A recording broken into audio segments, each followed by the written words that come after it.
Kamusta na nga po mga master at sa ngayon ay ating uumpisang isa lang ang panibagong manhwa series na pinamagatang Ranker's Return. At ito nga po ang chapter 1 at 2 ng naturang manhwa series. Kaya't atin na nga pong agarang umpisahan. Sa pag-uumpisa ng kwento ay ipinakita sa atin ang isang dambuhalang alakdan habang kaharap ang isang individual na may hawak-hawak na espada. Agad nga ang nasabing halimaw ay gumawa ng pag-atake laban sa lalaki na kapwa naman sinalubong ito at humakbang papasugod patungo sa naturang alakdan. Napakabilis nga ng kanyang naging pagkilos at napakadali lamang napaslang etong halimaw gamit ang isang pag-atake. Doon nag-pop up nga ang isang mensahe mula sa isang system na naglalahad na tuluyang napaslang na ang pinakatumatayong boss ng lugar na iyon na tinatawag ngang Scorpion King. Naguguluhan naman etong lalaki at bagyang nakadarama ng pagkayamot matapos ang kanyang pagkilos na isinagawa. Ito pala ay isang virtual reality game at ang karakter na pumaslang sa Scorpion King ang siyang may hawak-hawak ng rank 1 sa buong mundo. Mula sa tinataglay na level at maging sa Colosseum points. Tinatawag nga siyang Miligad na ngayon ay nagpa siyang tuluyang iwan na etong laro at magpupokus na lamang di umano sa realidad ng tunay na buhay. Hindi naman makapaniwala etong kanyang kaibigan na si Kwon Yang Chan sa biglaan niyang pagpapasya at pagbura ng tuluyan sa kanyang arena account. Naguguluhan naman etong ating pangunahing tauhan na nagngangalang Kang Yunwo na siyang nagmamay-ari ng account na Miligad na pinayag na kinakailangan na niyang harapin ang totoong mundo at itigil na ang paglalaro. Ngunit ay naman kay Kwon Yang Chan na mas mainam nga daw sanang ibinenta na lamang niya ang nasabing account at tiyak nakikita pa siya ng mahigit 10,000 dolyar. Wala namang paki sa nasabing bagay etong si Kang Yunwo na binigyang diin ang kanyang aksyong isinagawa upang aniya ay wala nang anumang pagsisisihan siya sa uli. Para nga daw sa kanya ang ganitong mga laro ay dapat lamang mag-focus sa pagbibigay ng kasiyahan at hindi sa kung papaano kumita ng pera. Gayon din, plano nga nitong binata na gampanan ang pagserbisyo sa militar ng bansang Korea at pagkatapos noon ay kaniyang mamanahin at imamanage ang negosyo ng kanyang ama. Iyon ang mga huling kataganiyang binitawan. 2 taon na ang nakakalipas. Habang sa kasalukuyan nga ay kaharap niya ang isang lasing na lalaki at inuutusan siyang ibigay ang isang kaha ng sigarilyo. Literal na hindi nga maganda ang tabas ng dila nito dahil sa tama ng alak. Ngunit wala naman siyang pagpipilian kundi ang ibigay ang kahilingan ng naturang customer. Habang sa paningin nga ni Yunwo ay nagmimistula itong isang goblin. Naiinis man siya, subalit parte nga ito ng pang-araw-araw niyang trabaho sa isang convenient store at tumatanggap ng maliit na pasahod. Ayon pa nga sa kwento na sa loob ng 2 taon ay dumanas ng matinding problema ang kanilang kumpanya na naganap noong malapit na siyang ma-discharge sa military service. Idagdag pa dito ang pagkaka-bedridden ng kanyang ama at pagkakabaon sa limpak-limpak na pagkakautang ng pamilya. Wala na nga daw siyang ibang pagpipilian pa kundi ang suportahan ang kanyang pamilya sa kanilang problemang kinasasadlakan habang nagsisilbing lamantian ang mga expired na pagkain mula sa kanyang pinagtatrabahuan. Napatingin nga siya sa kanyang telepono at napuna ang mensaheng nagmula kay Yang Chan. Labis nga itong nag-aalala sa kasalukuyang kalagayan ng kanyang kaibigan na mas minabuting ang layuan na lamang siya at sarilinin ang problema na kanyang pinagdadaanan. Nahihiya nga siyang lumapit dito hanggang sa nabasa niya ang mensahe ng kanyang kaibigan na hinihikayat siyang muling bumalik sa paglalaro ng arena buhat sa posibleng kumita siya ng malaki sa paglalaro nito. Na bagyang nagpaisip dito sa ating pangunahing tauhan at naalala ang nakaraan bilang si Miligad.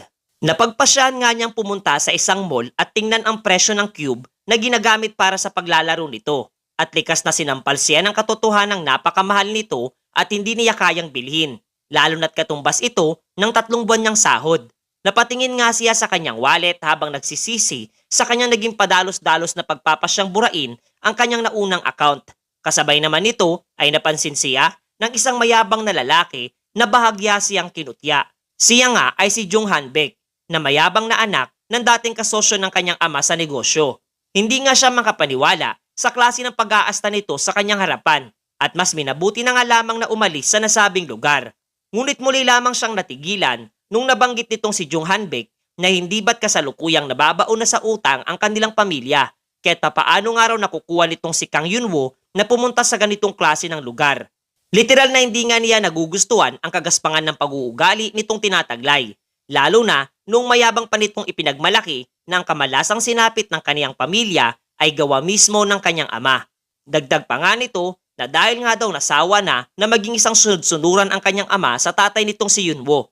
Pagkatapos ay kinutya nga rin ito ang kasalukuyang kalagayan ng kanyang ama na nakaratay sa ospital sapagkat nakakalungkot nga daw isipin na mamamatay ito nang hindi man lang nababantayan. Tuluyan na ngang hindi na kinaya pa nitong binata ang pangahawak nitong si Jun Hanbek sa kanyang pamilya at binigyan siya ng isang napakalakas na sapak sa pagmumuka. Magkaganoon man ay nakuha pang ang tumawa nitong hambog na lalaki habang agara naman etong si Yunwo ay kinapitan ng dalawa nitong bodyguard.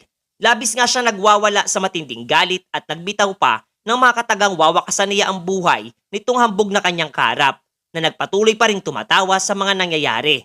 Makaraan nito ay masisilayan nating lumabas mula sa isang istasyon ng pulisya etong binata at sa ilalim ng malalakas na patak ng ulan ay kanyang isinumpa sa kanyang sarili na siya ay magiganti sa lahat ng mga individual na nagtraidor sa kanyang pamilya.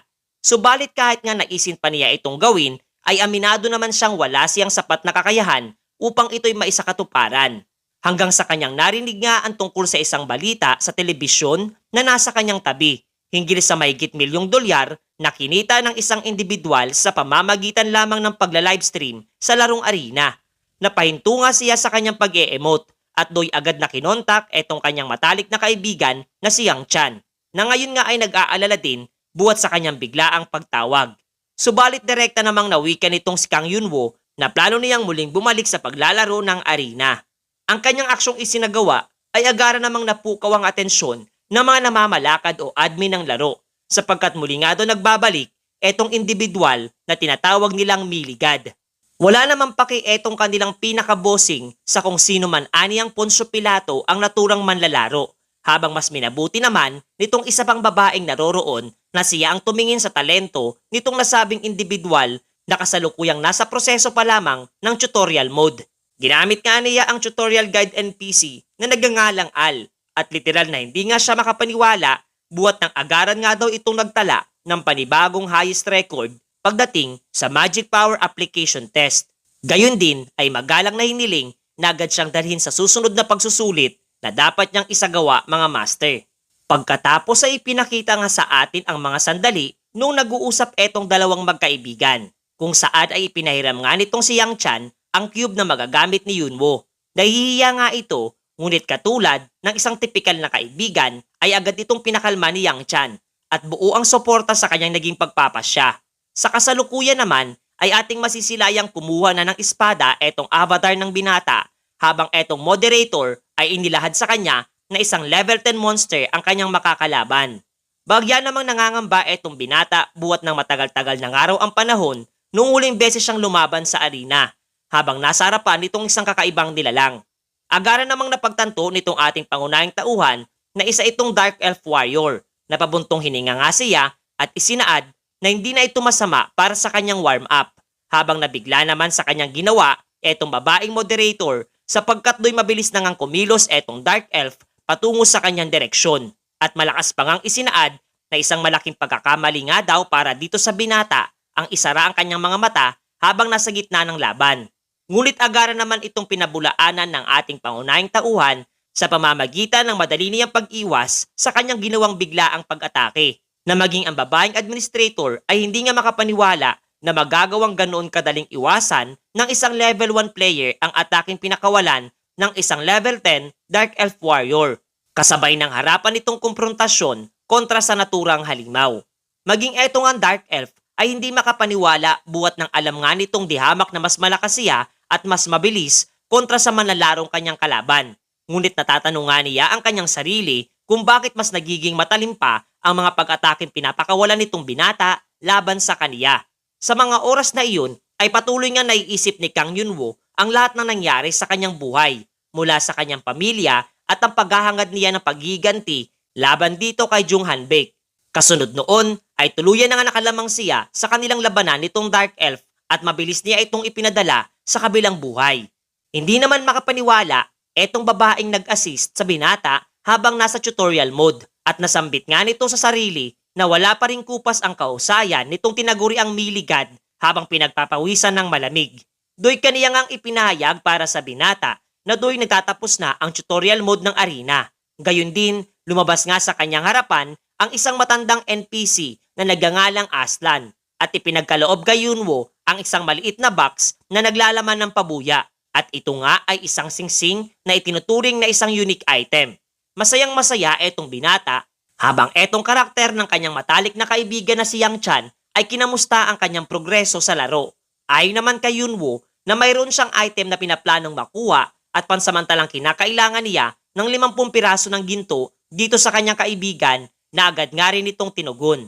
Tinukoy nga sa kwento na ang item na nais makuha nitong binata ay ang tinatawag na EXP potion na nagkakaloob ng karagdagang 20% ng EXP sa loob ng 4 na oras. Labis nga daw itong napakahalagang item na maaaring maibenta ng 3,000 ginto. Subalit ang supplier nito ay misteryosong naglao sa laro at nakalimutan na ng iba pang mga manlalaro buhat sa napatagal na nitong nawala. Kasabay ng paglalad sa kwento na ang nakaimbento nito ay wala ngang iba kundi etong ating pangunahing tauhan. Kaya't kung muli nga daw siyang makagagawa ng ganong klase ng mga potion ay makagagawa siya ng isang monopolyo at mapapataas ang presyo sa merkado. Ang problema nga lamang di umano sa ngayon ay ang mga rekadong kinakailangan. Kung kaya't dapat nga daw siyang muling pumasok sa isang dungeon para kunin ang mga ito.